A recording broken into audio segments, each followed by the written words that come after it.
ಊರಿನ ಗಡಿಗೆ ಹೊಂದಿಕೊಂಡಂತಿದ್ದ ರಾಮುನ ಚಹಾದ ಅಂಗಡಿಯಲ್ಲಿ ಇಬ್ಬರು ಹಿರಿಯರಾದ ರಘು ಮತ್ತು ಬಸಣ್ಣ ಕುಳಿತು ಗಾಬರಿಯಿಂದ ಹೊರಗೆ ನೋಡುತ್ತಿದ್ದರು. ಬಸಣ್ಣ, ಇವತ್ತು ಮಳೆ ಬರೋ ಶೈಲಿ ಮತ್ತು ಈ ಕತ್ಲೆ ನೋಡಿದ್ರೆ ಆ ಕಾಲಕೂಟದ ರಾಕ್ಷಸ ಎಚ್ಚರವಾಗಿದ್ದಾನೆ ಅಂತ ಪಕ್ಕಾ ಅನಿಸ್ತಿದೆ. ಸುಮ್ಮನೆ ಇರು ರಘು, ಆ ಹೆಸರೆತ್ಬೇಡ. ಈ ಅಮಾವಾಸ್ಯೆ ರಾತ್ರಿ ಆ ಕಾಡಿನ ದೆವ್ವಗಳು ಗಡಿ ದಾಟಿ ಬರ್ತವೆ ಅಂತ ಹಿರಿಯರು ಸುಮ್ಮನೆ ಹೇಳಿಲ್ಲ. ನಿಜ ಬಸಣ್ಣ, ನಿನಗೆ ನೆನಪಿದೆಯಾ? ಹೋದ ತಿಂಗಳು ಕಾಡಿಗೆ ಹೋದ ಆ ಸೋಮಣ್ಣ ಇನ್ನೂ ವಾಪಸ್ ಬರಲೇ ಇಲ್ಲ. ನೆನಪಿದೆ ರಘು. ಆ ರಾಕ್ಷಸನ ಕಣ್ಣಿಗೆ ಬಿದ್ದರೆ ಸಾಕು, ಮನುಷ್ಯ ಎಷ್ಟೇ ಬಲಿಷ್ಠನಾಗಿದ್ರೂ ಪ್ರಾಣ ಉಳಿಸ್ಕೊಳ್ಳೋದು ಅಸಾಧ್ಯ. ಆ ಕಾಡು ಮನುಷ್ಯರನ್ನ ಜೀವಂತವಾಗಿ ನುಂಗಿಬಿಡುತ್ತೆ. ಅದಕ್ಕೆ ಹೇಳ್ತಿರೋದು, ಇವತ್ತು ರಾತ್ರಿ ಟೀ ಅಂಗಡಿ ಬೇಗ ಬಂದ್ ಮಾಡಿ ಮನೆಗೆ ಓಡೋಗನ ನಡಿ.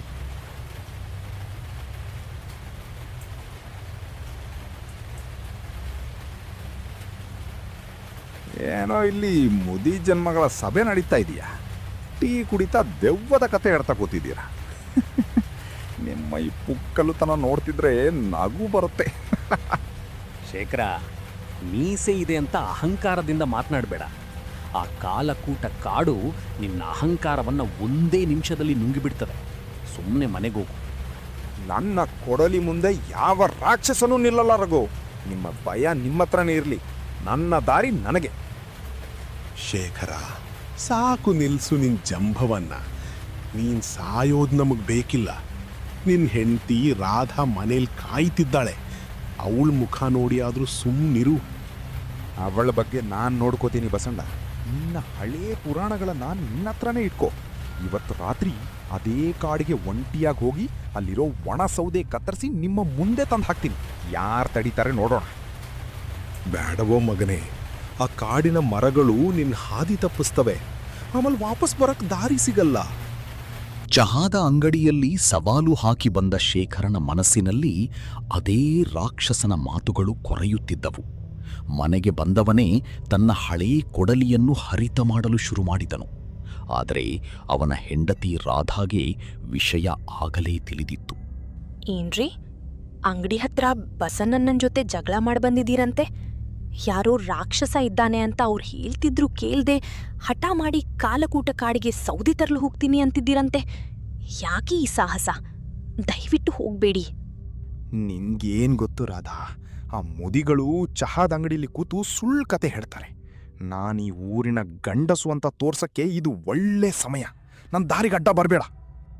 ನಮ್ಮನೇಲಿ ಈಗಷ್ಟೇ ದೀಪ ಹಚ್ಚೋ ಸಮಯ. ಆ ಕಾಡಿನ ಕತ್ತಲೆಗೆ ಯಾರೂ ಹೋಗಲ್ಲ. ನನಗೋಸ್ಕರ ಆದ್ರೂ ಹೋಗೋದನ್ನ ನಿಲ್ಸಿ.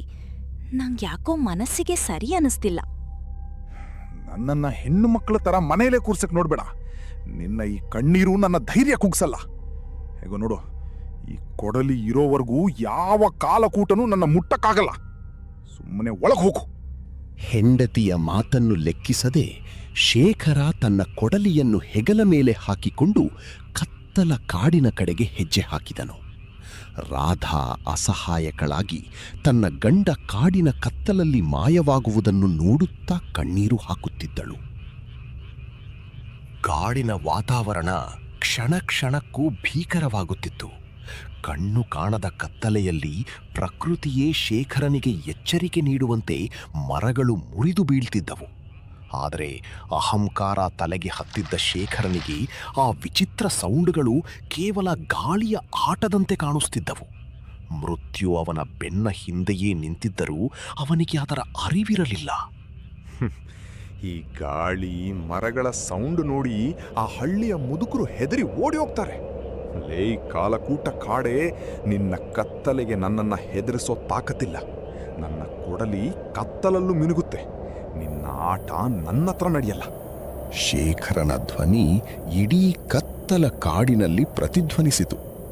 ಅವನು ಹೆದರುವ ಬದಲು ಇನ್ನೂ ಸವಾಲು ಹಾಕುತ್ತಾ ಮುನ್ನಡೆದನು. ರಾಕ್ಷಸ ಇನ್ನು ಅವನ ಕಣ್ಣಿಗೆ ಬಿದ್ದಿರಲಿಲ್ಲ. ಆದರೆ ಶೇಖರ ತನ್ನ ಕಾಲನ್ನ ತಾನೇ ಸಾವಿನ ಬಾಯಿಗೆ ಇಡುತ್ತಿದ್ದಾನೆ ಎಂಬುದು ವೀಕ್ಷಕರಿಗೆ ಮಾತ್ರ ತಿಳಿಯುತ್ತಿತ್ತು. ಅದೋ ಅಲ್ಲಿ ಒಣ ಮರಗಳು ಕಾಣ್ತಾ ಇವೆ. ಇವತ್ತು ರಾತ್ರಿ ಈ ಕಾಡಿನ ಗರ್ವ ಮುರಿದು ಹೆಫ್ಟಿ ಸೌದೆ ತಗೊಂಡು ಹೋಗ್ಲಿಲ್ಲ ಅಂದ್ರೆ ನಾನು ಶೇಖರ್ನೇ ಅಲ್ಲ. ಶೇಖರ ಸೌದೆ ಕಡಿಯಲು ಶುರು ಮಾಡಿದನು. ಕಾಡಿನ ಮೌನವನ್ನು ಅವನ ಕೊಡಲಿಯ ಶಬ್ದ ಸೀಳುತ್ತಿತ್ತು. ಆದರೆ ಅವನು ಕಡಿಯುತ್ತಿದ್ದದ್ದು ಬರೀ ಮರವನ್ನಲ್ಲ, ಆ ಕಾಲಕೂಟ ಕಾಡಿನ ತಾಳ್ಮೆಯನ್ನು. ಅವನು ಕೊಡಲಿಯೇಟು ಹಾಕಿದಷ್ಟು ಕಾಡಿನ ಒಳಗಿನಿಂದ ವಿಚಿತ್ರವಾದ ಉಸಿರಾಟದ ಸದ್ದು ಇವನಿಗೆ ಹತ್ತಿರವಾಗುತ್ತಿತ್ತು. ಏನಿದು? ನಾನು ಮರ ಕಡಿತಿದ್ರೆ ಯಾರೋ ಅಳೋ ಹಾಗೆ ಸೌಂಡ್ ಬರ್ತಿದೆ. ಗಾಳಿ ಮರಗಳ ಎಲೆಗಳ ಮಧ್ಯೆ ಸಿಕ್ಕಿ ಹಾಕ್ಕೊಂಡಿರ್ಬೇಕು ಅಷ್ಟೇ. ಶೇಖರನಿಗೆ ಇವೆಲ್ಲ ಹೊಸದಲ್ಲ. ಸಡನ್ನಾಗಿ ಬೀಸುತ್ತಿದ್ದ ಬಿರುಗಾಳಿ ನಿಂತು ಹೋಯಿತು. ಒಂದು ಎಲೆಯೂ ಅಲುಗಾಡುತ್ತಿರಲಿಲ್ಲ. ಶೇಖರನಿಗೆ ಈಗ ತನ್ನ ಹೃದಯ ಬಡಿತ ತನಗೇ ಕೇಳಿಸುವಷ್ಟು ನಿಶ್ಶಬ್ದ. ಅವನು ಮರದ ಮೇಲೆ ಕೊಡಲಿ ಹಾಕಿದ ಜಾಗದಿಂದ ಕಪ್ಪು ಬಣ್ಣದ ದ್ರವ ಸೋರುತ್ತಿತ್ತು. ಅದು ನೋಡಲು ರಕ್ತದ ತರಹ ಇತ್ತು. ಏನಿದು? ಮರದಿಂದ ಇಷ್ಟು ಕಪ್ಪಗೆ ಅಂಟು ಬರ್ತಿದೆ. ಏನೇ ಇರಲಿ, ಇವತ್ತಿ ಮರವನ್ನ ಪೂರ್ತಿ ಸೀಳಿ ಸೌದೆ ಮಾಡೇ ಮಾಡ್ತೀನಿ. ಯಾವ ದೆವ್ವನೂ ಬರಲ್ಲ, ಯಾವ ರಾಕ್ಷಸನೂ ಬರಲ್ಲ. ಅಷ್ಟರಲ್ಲೇ ಮರಗಳ ಮರೆಯಿಂದ ಆ ಕರಾಳ ಶಕ್ತಿ ಹೊರಗೆ ಬಂದಿತು. ಕಾಲಕೂಟ ಕಾಡಿನ ಆ ದೈತ್ಯ ರಾಕ್ಷಸ ಶೇಖರನ ಎದುರು ಬಂದು ನಿಂತನು. ಅವನ 10 ಅಡಿ ಎತ್ತರದ ಆಕೃತಿ ಮತ್ತು ಹೊಳೆಯುವ ಕೆಂಪು ಕಣ್ಣುಗಳು ಸಾವಿನ ಸಂಕೇತದಂತೆ ಕಾಣುತ್ತಿದ್ದವು. ಆದರೆ ಶೇಖರ ಸಾಮಾನ್ಯ ಮನುಷ್ಯನಲ್ಲ. ರಾಕ್ಷಸನ ಎದುರಿದ್ದರೂ ಅವನ ಅಹಂಕಾರ ಇನ್ನೂ ಕರಗಿರಲಿಲ್ಲ. ನನ್ನ ಮಲಗಿದ್ದ ಕಾಡನ್ನ ಎಚ್ಚರಿಸುವಷ್ಟು ಧೈರ್ಯ ಬಂತ ನಿನಗೆ? ಈ ಕಾಲಕೂಟದ ಗಡಿಯೊಳಗೆ ಬಂದ ಯಾವ ಮನುಷ್ಯನೂ ಇವತ್ತಿನವರೆಗೂ ಬದುಕಿ ಹೋಗಿಲ್ಲ. ಓಹೋ, ಹಳ್ಳಿಯವರು ಹೇಳ್ತಿದ್ದ ರಾಕ್ಷಸ ನೀನೇನಾ? ನಿನ್ನ 10 ಅಡಿ ಎತ್ತರ ನೋಡಿ ಹೆದರಿ ಓಡಿಯೋಗೋಕೆ ನಾನು ಪುಕ್ಕಲು ಮುದುಕನಲ್ಲ. ನನ್ನ ಕೈಯಲ್ಲಿರೋ ಕೊಡಲಿ ನಿನ್ನ ತಲೆ ಸೀಳೋಕು ಮುನ್ನ ಇಲ್ಲಿಂದ ಓಡಿ ಹೋಗ್ಬಿಡು. ರಾಕ್ಷಸನ ಭೀಕರ ರೂಪವನ್ನು ಕಣ್ಣಾರೆ ಕಂಡ ಮೇಲೂ ಶೇಖರ ಹೆದರದೆ ಕೊಡಲಿ ಎತ್ತಿ ಸವಾಲು ಹಾಕುತ್ತಿದ್ದನು. ತನ್ನ ಅಹಂಕಾರದಿಂದ ಶೇಖರ ತಾನೇ ಸಾವಿನ ಬಾಯಿಗೆ ತಲೆಯಿಡುತ್ತಿದ್ದಾನೆ ಎಂಬುದು ಆ ಕತ್ತಲ ಕಾಡಿಗೆ ಮಾತ್ರ ತಿಳಿಯುತ್ತಿತ್ತು. ಶೇಖರನ ಅಹಂಕಾರ ಆ ಕಾಲಕೂಟ ರಾಕ್ಷಸನ ತಾಳ್ಮೆಯನ್ನ ಕೆಡಿಸಿತ್ತು. ರಾಕ್ಷಸ ತನ್ನ ದೈತ್ಯ ಶಕ್ತಿಯಿಂದ ಅಲ್ಲೇ ಇದ್ದ ಒಂದು ಬೃಹತ್ ಮರವನ್ನ ಕಿತ್ತು ಎತ್ತಿದನು. ಶೇಖರನಿಗೆ ಈಗ ತನ್ನ ಸಾವು ಕಣ್ಣ ಮುಂದೆ ಕಾಣಿಸುತ್ತಿತ್ತು.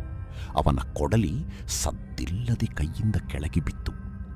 ನನ್ನ ಕಾಡಿನ ಮರವನ್ನ ಕಡಿಯಲು ತಂದವನು ಈಗ ಇದೇ ಮರದ ಕೆಳಗೆ ಹೂತು ಹೋಗು. ರಾಕ್ಷಸ ಆ ದೊಡ್ಡ ಮರವನ್ನ ಶೇಖರನ ಮೈ ಮೇಲೆ ಎಸೆದನು. ಅಷ್ಟೇ, ಆ ಮರದ ಭಾರಕ್ಕೆ ಸಿಕ್ಕಿ ಹಾಕಿಕೊಂಡ ಶೇಖರ ಯಾವುದೇ ರಕ್ತಪಾತವಿಲ್ಲದೆ ಅಲ್ಲೇ ತನ್ನ ಕೊನೆಯುಸಿರೆಳೆದನು. ಅವನ ಅಹಂಕಾರ ಆ ಕಾಡಿನ ಮಣ್ಣಲ್ಲೇ ಮಣ್ಣಾಯಿತು. ಕಾಡಿನ ಯಜಮಾನ ತಾನೇ ಎಂಬುದನ್ನು ರಾಕ್ಷಸ ಸಾಬೀತುಪಡಿಸಿದ್ದನು. ಶೇಖರನ ಶವ ಆ ಮರದ ಅಡಿಯಲ್ಲಿ ಅನಾಥವಾಗಿ ಬಿದ್ದಿತ್ತು. ರಾತ್ರಿ ಕಳೆದು ಬೆಳಗಿನ ಜಾವವಾಗುತ್ತಾ ಬಂದಿತ್ತು. ಆದರೆ ಶೇಖರ ಇನ್ನೂ ಮನೆಗೆ ಮರಳಿ ಬಂದಿರಲಿಲ್ಲ. ಕಾಲಕೂಟ ಕಾಡಿನ ಭೀಕರತೆ ಹಳ್ಳಿಯ ಜನರ ನೆಮ್ಮದಿಯನ್ನೇ ಕೆಡಿಸಿತ್ತು.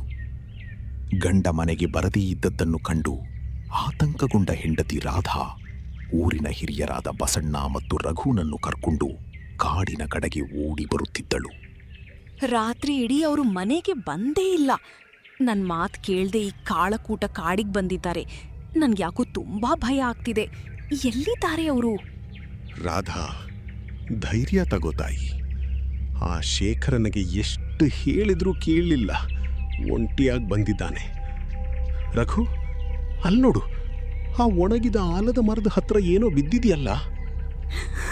ಅಯ್ಯೋ, ನನ್ನ ಮಾತು ಕೇಳ್ದೆ ಬಂದು ಹಿಂಗ್ ಮರದ ಕೆಳಗೆ ಹೆಣವಾಗಿ ಮಲಗಿದ್ದೀರಲ್ಲ ರೀ. ಬಸಣ್ಣ, ಇಷ್ಟು ದೊಡ್ಡ ಮರವನ್ನ ಮನುಷ್ಯ ಯಾರು ಕಿತ್ತಿ ಎಸೆಯೋಕ್ ಸಾಧ್ಯನೇ ಇಲ್ಲ ಕಣೋ. ಇದನ್ನ ಕಾಲಕೂಟದ ರಾಕ್ಷಸನೇ ಮಾಡಿರೋದು. ಹೌದು ರಘು, ಅಹಂಕಾರ ಬೇಡ ಅಂತ ಎಷ್ಟು ಹೇಳಿದ್ರೂ ಕೇಳಲಿಲ್ಲ ಶೇಖರ. ಆ ರಾಕ್ಷಸ ಇವನ ಕೊಡಲಿಗಿಂತ ದೊಡ್ಡ ಮರವನ್ನೇ ಇವನ ಮೇಲೆ ಎಸೆದು ಒಂದೇ ಏಟಿಗೆ ಮುಗಿಸ್ಬಿಟ್ನಲ್ಲ. ನಿಮ್ಮ ಹೆಣವನ್ನ ತಗೊಂಡು ಇಲ್ಲಿಂದ ಓಡಿ ಹೋಗಿ. ನೆನಪಿರಲಿ, ಯಾವತ್ತು ಮನುಷ್ಯ ಪ್ರಕೃತಿಯನ್ನ ಮೀರಿ ಅಹಂಕಾರ ತೋರಿಸ್ತಾನೋ ಅವತ್ತು ಈ ಕಾಲಕೂಟ ರಾಕ್ಷಸ ಮತ್ತೆ ಎಚ್ಚರವಾಗ್ತಾನೆ. ಶೇಖರನ ಸಾವು ಆ ಊರಿನ ಜನಕ್ಕೆ ದೊಡ್ಡ ಪಾಠ ಕಲಿಸಿತ್ತು. ಅಹಂಕಾರ ಮನುಷ್ಯನನ್ನ ಹೇಗೆ ನಾಶ ಮಾಡತ್ತೆ ಅನ್ನೋದಕ್ಕೆ ಶೇಖರನೇ ಸಾಕ್ಷಿ. ಆದರೆ ಆ ಕಾಲಕೂಟ ಕಾಡಿನ ರಾಕ್ಷಸ ಇನ್ನೂ ಅಲ್ಲೇ ಇದ್ದಾನೆ, ತನ್ನ ಮುಂದಿನ ಬಲಿಗಾಗಿ ಕಾಯುತ್ತಾ.